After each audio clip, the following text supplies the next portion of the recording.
Welcome to the Explainer. Today we're diving into the foundational guide for managing what is, without a doubt, one of the most critical resources for any company out there. And that is, of course, data. We're going to be looking at the DAMA guide to the data management body of knowledge, which you might know as the DAMA-DMBOK. You know, this quote from management guru Tom Peters just hits the nail on the head. It perfectly sets the stage for why this is so important. We're not just talking about technology here. We're talking about survival.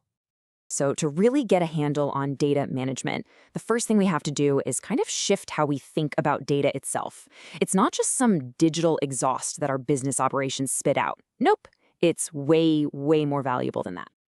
And here's the core idea. Data is a vital enterprise asset. Just think about it for a second.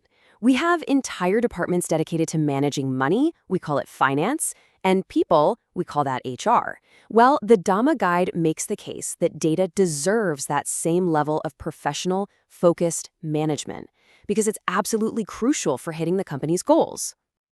Okay, so if we're all on board that data is this super valuable asset that we need to manage, what does that actually look like? I mean, how do you even begin to get your arms around something so massive and complex?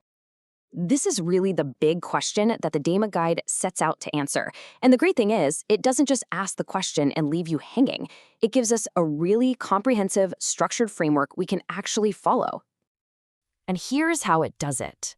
It breaks down this whole giant universe of data management into 10 major functions. You can think of these as a complete map of the data world inside your organization. It shows you all the different territories you've got to cover. Now, I know what you're thinking. When you first see a list like this, it can feel a little overwhelming, right? You've got architecture, quality, security. But don't worry, there's a beautiful logic to it all. See, everything on this list is held together by one single central function that brings order to the entire system. And this visual just illustrates that structure perfectly. You see data governance sitting right there in the middle, at the heart of it all. It's providing the planning, the supervision, the control.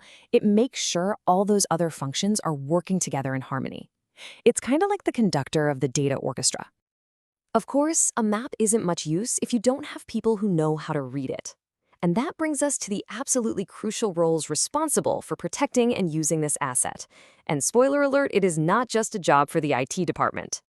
See, data management is fundamentally a partnership, a shared responsibility. On one side, you have the business data steward. Think of them as the trustee. They represent the business side of things, and they're accountable for the why the data is important, what its quality should be, how it gets used. Then on the other side, you have the data management professional. They're the expert custodian, bringing all that technical expertise for the how we safeguard the data, how we deliver it. And that partnership, that's what makes it all work. All right, let's zoom in a bit on that central hub we saw in the diagram a minute ago, data governance. This is where the big decisions get made. This is where the rules of the road are set. The official definition sounds a little formal, right? The exercise of authority and control. But let's put it simply. If data is an asset, then data governance is basically the system of government that manages it.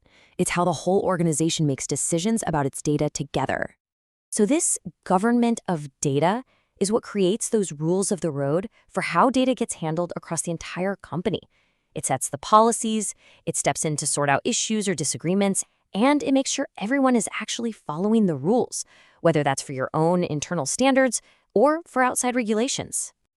So how does this actually work? Well, it's not about creating a bunch of bureaucracy. It's about having a clear way to make decisions. So an issue pops up. First, the local experts, the folks on the ground, try to solve it. If they can't, no big deal. It gets escalated up the chain to a committee that has a broader perspective. And for the really major stuff, it goes all the way to the top, to the Data Governance Council, for a final, binding decision. It's this clear process that prevents total data anarchy. So the big question is, why? Why go through all this trouble? Why create maps and define roles and build this whole system of governance? What's the end game here? Well, the really crucial point is that this whole framework isn't about control just for the sake of control. It's about achieving real, tangible business goals. It's about making sure your data is high quality, that it's secure, and this is the most important part, that you're maximizing its value. It's really all about unlocking that incredible potential that's hidden inside an organization's data. And that kind of leaves us with one final thought to chew on. Is your organization actively managing its data like the strategic asset it is, something that drives real value? Or is it just being treated like a byproduct, maybe a cost center, or even a potential liability? Because what the DAMA guide makes crystal clear is that doing this right, having effective data management, is what turns that potential liability into a massive strategic advantage. And really, that makes all the difference.